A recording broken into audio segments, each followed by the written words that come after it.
Another book that you wrote, which is rather interesting, was The Philadelphia Experiment Murder, Parallel Universes and the Physics of Insanity. Now, I really like that subtitle quite a bit, but of course, The Philadelphia Experiment Murder is pretty good and pretty catchy as well. Do you want to give us a little brief synopsis about this book, and then what we'll do is we'll take a little break, and then when we come back, we'll talk a little bit more about the Philadelphia experiment and where some of this research led you. Okay. Well, I guess I ran across the legend of the Philadelphia experiment and the Montauk Project in a book, a compendium by Valdemar Valerian in the early... I remember it. Yeah, I remember it. So this was before everyone had the internet, but when the internet itself was just a thing that happened pretty much on college campuses. It was not what it is today at all. And so that's why it had to be these telephone book-sized books that were just aggregating texts that had been published in fringe publications. And among these legends that were in there, which a lot of them they're still being recycled and still considered new to a lot of people on the internet because they weren't reading those Valdemar Valerian books, Matrix books, was the Philadelphia experiment. The Philadelphia experiment,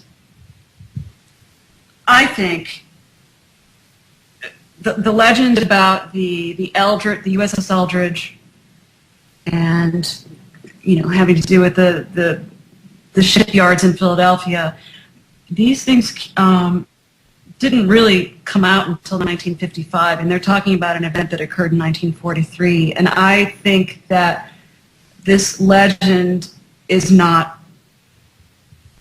I don't think it's credible. I don't think that it is. I don't think that it is what it's saying that it is. I think that that might have been a psychological operation to see how urban legends propagate. I often thought that, if I could just jump in, I often thought that that oftentimes whenever secret agencies in the government want to keep things secret, a lot of times they will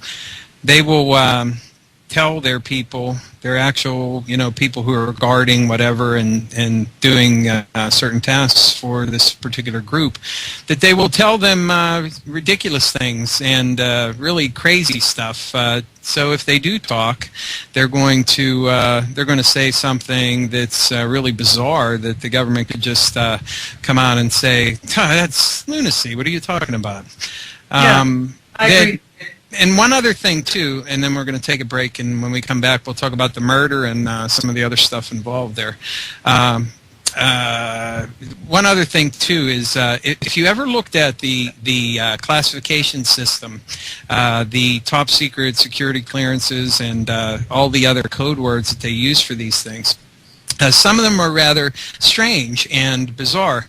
And when you hear like whistleblowers come out, or at least self-described whistleblowers who come out and they say, "Oh, I had a cosmic magenta green level 96 security clearance," and people are like, "That's ridiculous. The government wouldn't have a cosmic magenta green 96 security clearance." But I think that someone actually told them, this is your security classification. So when they release their information at some point down the road, it's like a test to see if these people are going to keep their mouths shut or not. So they give them a bunch of disinfo, and then when they come out and say, "Oh, I was magenta 92 and all this kind of stuff," then people are going to be like, "That's crazy. The government would never do that." Yeah. I think that that's how you manage information, and that's what the internet does. It's just full of that kind of stuff. Yes, it is. Yes, it is, and that's why your site Forbidden Knowledge TV is a good resource for people. So right now we're going to take a break, and we're talking about the Philadelphia experiment, which we left off before we before we went to break, we were talking about the Philadelphia experiment, and which also leads into some other related conspiracies. But just as a preface for people who are not familiar with the idea of the Philadelphia experiment, what was alleged to have happened was that in 1943 in Philadelphia, the USS Eldridge was supposedly subjected to an experiment which was designed to make it invisible. There's been some speculation as to whether they meant visually invisible or just invisible to radar or all of these other things. But some of the research, and as you heard Chica say, that in the intervening years, in looking at this and the fact that it didn't come out till much later in time, it seems very unlikely that what is claimed about the Philadelphia experiment actually is what happened. Now, as to whether or not there was some kind of not conspiracy but experiment that was going on at that particular time in Philadelphia, that may be another matter. Now, Chica wrote a book entitled The Philadelphia Experiment Murder, and this was sort of like where she launched into this whole particular issue. So who got murdered, Chica? That would be Phil Schneider, who was a guy who came out in the mid-90s saying that he had been an engineer involved in the construction of underground bases for the quote-unquote secret government, and that that these bases were located all over the planet, but that there were at least 100 in the United States, in the continental United States, and that there were magnetic levitating train systems, vacuum trains or whatever they were, that would go at hypersonic speeds in between these bases all over the planet, that were extremely deep underground, like 6 miles or more underground, and that these bases were populated by humanoids that were not human, human beings. They were humanoids. Well, they were both, humans, and you don't want to necessarily call them from another planet, because who knows what they are, but they were, he talked about big-nosed grays that were 8 to 10 or even taller, and he described being involved in this legendary battle called the Dulce Wars. I think that was in 1979, where he said that some kind of an alien, one of these big-nosed grays, aimed something that maybe would look like a TV remote now at him and cut his abdomen open, quote unquote, like a fish, and that he escaped into an elevator to safety from that skirmish, and on and on and on. You can look up Phil Schneider. He's an internet legend, and I started writing the book, I think, in 1998, early 1998, and the internet was still very new and there wasn't a lot on him, but his ex-wife, Cynthia Dreher, gave me a ton of documents that related to him and his father, who was apparently a member of the Joint Chiefs of Staff under Truman, and his name was Oscar Schneider. And Al Bielek, who was associated with the Montauk Project, soon after Phil Schneider's death, which was in 1996, early 1996, it was ruled a suicide by self-strangulation with his rubber catheter tube. When I was writing this, I happened to meet a New York private investigator. He was part of the narcotics squad for New York City. And I described that to him, and he said, "That's impossible. You can't strangle yourself to death and then have a pool of blood be coming out of your mouth in the aftermath of your expiration," which is what they were saying there was a pool of blood found in his chair where his head apparently smacked and he fell down on the ground from his bed. And the evidence to him said, no, that's not how that works, because your heart would stop beating and there wouldn't be blood gushing out of your mouth, and you can't strangle yourself to death anyway because you'd pass out before you died. Right, So and you wouldn't have the ability to continue. You would only be able to go until you passed out, unless you secured some device like hanging. That's why hanging works, because you've secured a device by which it will continue to apply pressure after you have done the deed. Exactly. And so he didn't have a dog in the race, if you will, and he didn't know about this story, but I just described the evidence of the case. I gave him the text of what it was, and he says, no, that's not how that works. And so that is what the Multnomah, or however you say that, county in Oregon, that was the official report of how Phil Schneider died, was self-strangulation. And you can get this other, arguably better forensic scientist saying that's not possible.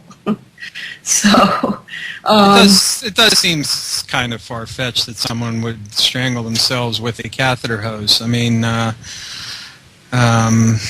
I would think that there would be many other quicker, easier ways to do it that would be available to you, rather than trying to do that. And of course, one of his hands was missing fingers, which would have made it difficult for him to manipulate the hose in a proper way in order to even do it.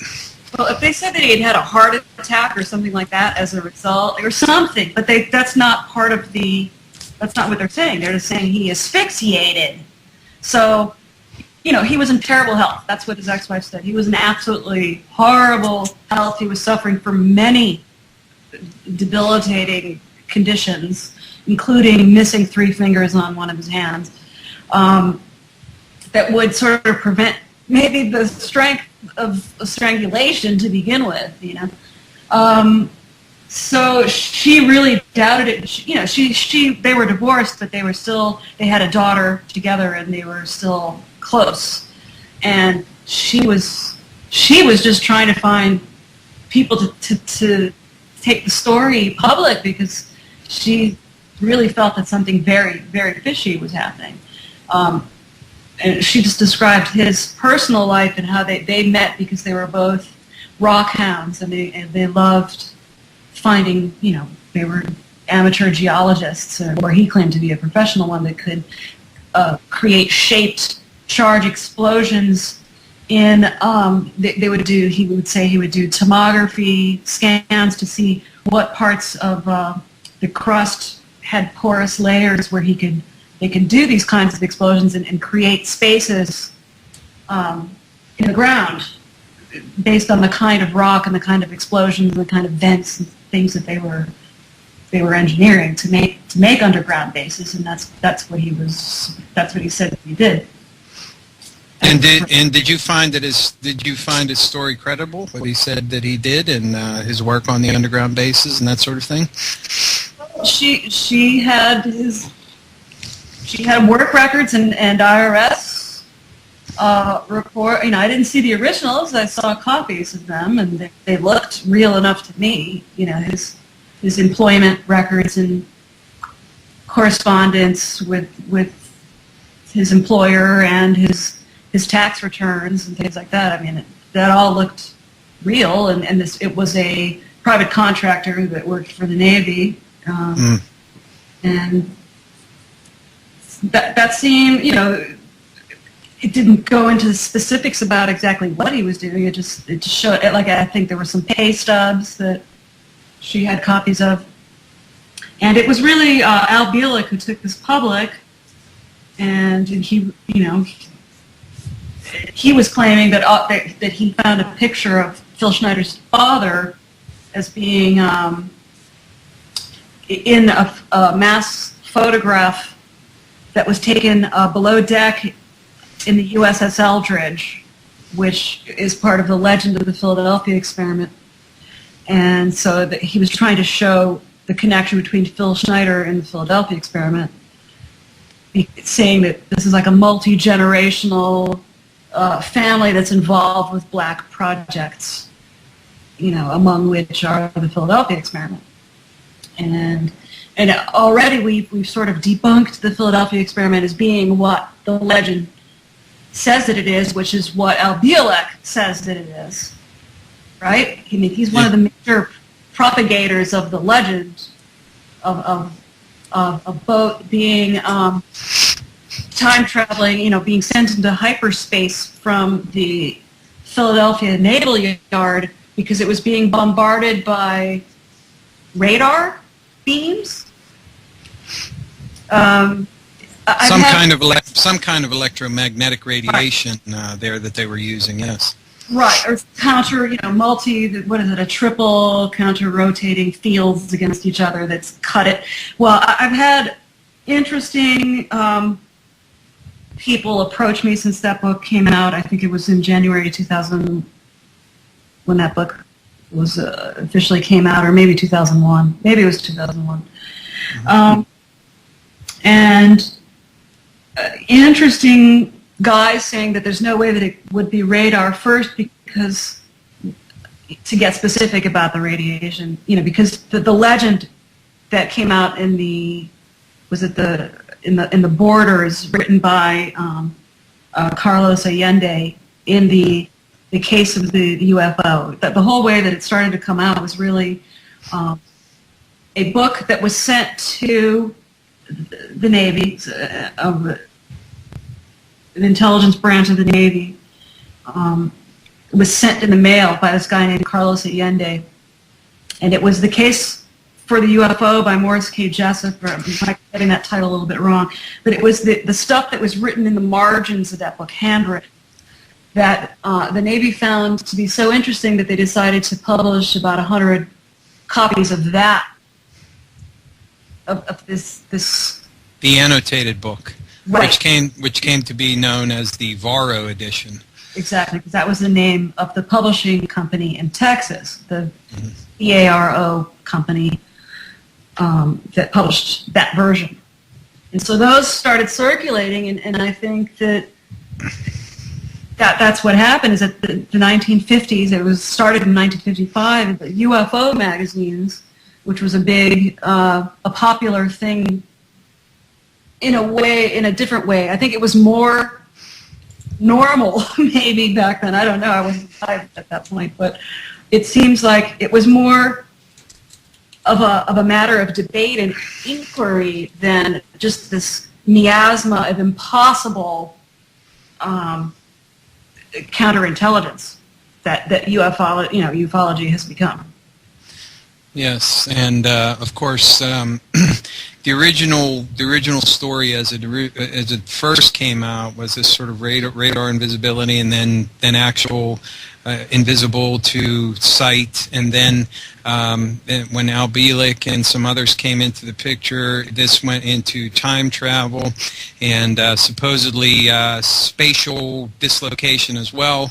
Where the Eldridge was supposed to disappear in Philadelphia, and it appeared briefly, I believe, in Norfolk, and then came back to Philadelphia. But in the meantime, it had went through time and a space warp, and people were missing and lost in time, and that kind of, especially with like Al Bielek and his input into the whole scenario. Also leads directly to the Montauk project, which, if people are unfamiliar with that, in New York, it's on Long Island, I believe, at the very northern tip of Long Island. There's a naval station up there that's supposedly decommissioned, but it has a lot of sealed entrances to underground facilities.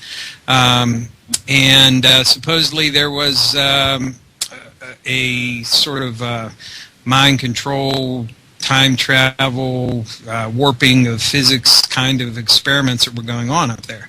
And somehow the Philadelphia experiment became entangled with the Montauk project, which started later than the Philadelphia experiment happened, which maybe you could go into a little more detail there.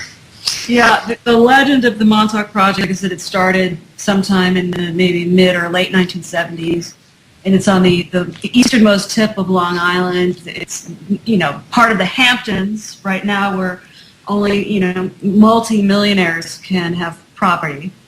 And it's a beautiful resort area. I lived in that area for 10 years as a renter, and I would love to go back. It was absolutely beautiful, and the ocean is beautiful. It's and I've actually been on that base several times. That was a decommissioned base that has had a long history that goes back to at least Teddy Roosevelt or earlier. It was, the whole area was the scene of Revolutionary War battles, in the independence, Battle of Independence of America from the British, right? I mean, it's part of the oldest, English settlement of of America. It's America today. So there has been military and stuff happening there since the 1700s or earlier, as far as an Anglo-American presence. And this I did see the bunkers and sealed and vandalized areas that I believe that it is all now been sort of cleaned up. I think there's a golf course there, and it's not as it really used to get, cops would come and bust, kick you out of there when you try to go into there. And I've been there three times heavily and explored some of the bunkers and the areas over there. And it was very heavily patrolled, but very weird the way that it was patrolled. Still, it could be that there might have been nuclear waste. I mean, who knows? I saw a control room that looked a lot like the control room for a nuclear plant in there. And there was a fake village that was built during the World War II era, where it would look like a village from the sky, but it was really a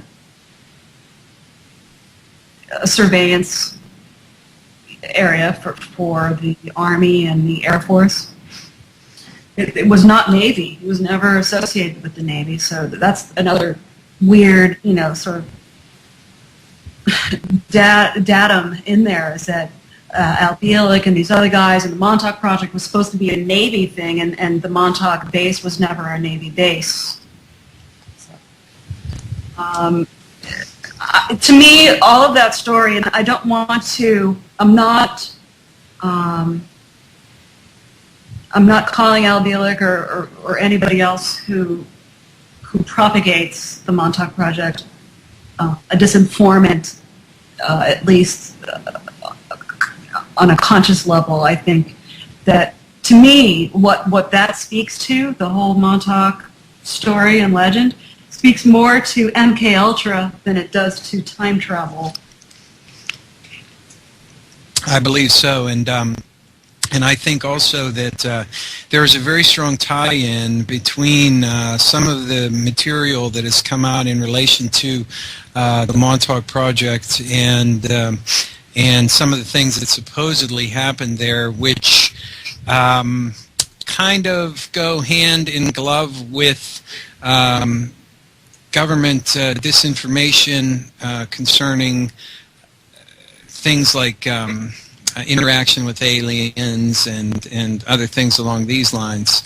And one might say, and perhaps this is what you are saying, and that is that instead of the Montauk Project being a project that did what it's supposed to have done, it in fact is just a name given to a program that involved MKUltra mind control experiments on people. Right, which involve legends about alien interaction with the government among them. And it's not to say necessarily that those things don't really happen, but it's those legends that they're tracking to see how they propagate in the alternative media starting in the 1950s. That's what I think it is. It's not to say that these things don't happen or have never happened, but that's what I think, that anything that's tagged with Montauk. So then Montauk can then become a catchphrase to describe things that might actually be happening in reality. But these specific legends and these specific details, I think, are probably disinformational. Yes, and when I hear the people who talk about this, like Al Bielek, and there are some other ones that might be a little more known today, like Stuart Swerdlow is another one who has come out with information related to this. That it seems it's another one of these cases where the absurdity of the whole thing makes you want to say this is just craziness because of the material that comes out of it. But on the other hand, it doesn't seem all that far-fetched whenever you realize that the U.S. government had been involved in illicit experimentation, both with MKUltra, mind control programs, with radiation, with every conceivable type of potential weapon, using it on their own people willy-nilly without a care in the world. You can't say that this is just crazy, that why, how could this have happened and all this kind of stuff, because the fact of the matter is that there's a very long history of the U.S. government engaging in such things. So I guess you can't really just definitively say that it's all crazy. Right. I think that the way to look at these things is that these legends are speaking to real things, but you can't. They're like red herrings a little bit. I think you can't take it. You have to take them with a grain of salt. You can't take them at face value. You can't just swallow them the way they are. You have to see that what they're really talking about is these kinds of bioweapons and electromagnetic and electronic experiments on the public, where people will be saying things like this. You can't just swallow them hook, line, and sinker that way. And I know Stuart personally, and I was on the Conspiracy Zone with Kevin Nealon with him on an episode, and I think actually Stuart has some good information. I think he has some great information. I took a course that he gave called The Language of Hyperspace that I thought was very interesting. But I think again that he knows he would agree with everything that we're saying about the disinformational aspect of these legends, but still he follows some details like some kind of an addict or something. He can't let some things go, and I don't think that he is consciously trying to mislead people. I think that if anyone is telling you that they're a victim of mind control and everything that Stuart has said, then you cannot take everything they say at face value, period. That's what that is saying. If you're mind controlled and your whole life has been a complete experiment, then maybe you can't be believed. Not every detail of what you say is accurate.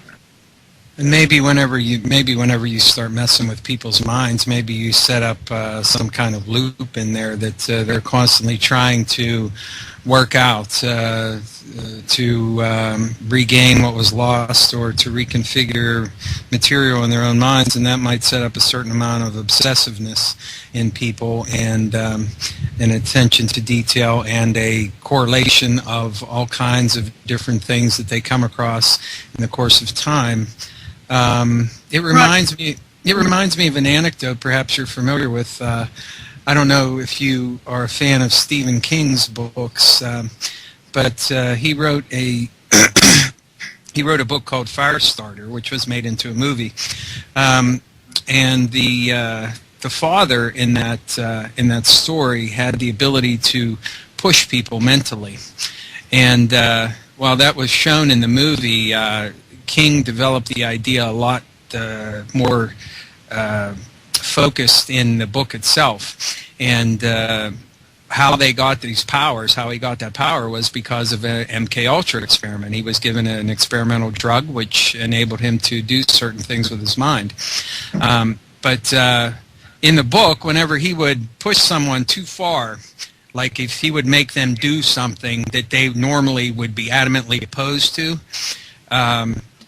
it would like set up like a black hole inside their mind, which would gradually suck them down until they eventually killed themselves.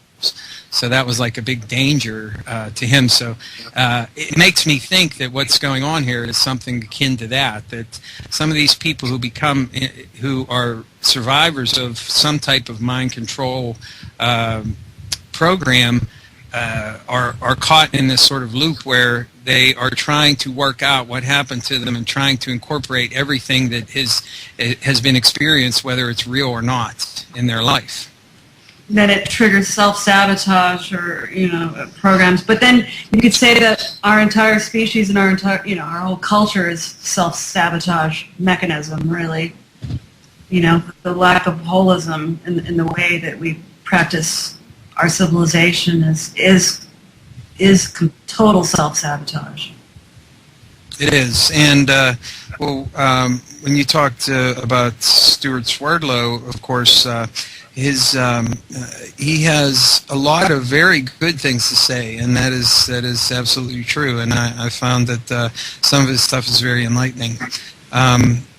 But just like everything else, whenever you're dealing with things that touch on conspiracy topics, and when you're dealing with things that touch on mind control, especially, you need to really, really try to parse out exactly what's going on before you bite on the whole sandwich, because there's just so much material out there. As you pointed out before, the internet is just filled with it, and it runs the gamut from really good stuff to abysmal.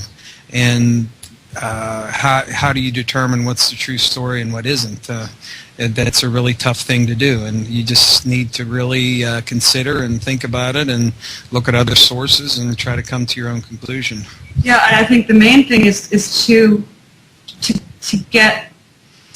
educate yourself about the sciences, the major sciences. And people will say, oh, science is completely corrupted. I don't think that science itself is corrupted. I think that maybe individuals are corrupted to keep their job at a university or to sell some new patented technology or whatever. But science in itself, at its highest level and in its purest form, is not corrupt. And that I think people should understand that. I'm not saying about being reproducible in a laboratory setting. I'm talking about science in terms of what it really means and whatever. The etymological root of what science means is it means knowledge. It means studying and knowing something. And that would be, knowing what it means relative to, what something means relative to something else, and it means about knowing things, right? Right. And it's the philosophical underpinnings of what science represents, and that is a truthful quest for information and knowledge about things that you don't currently understand. Exactly. So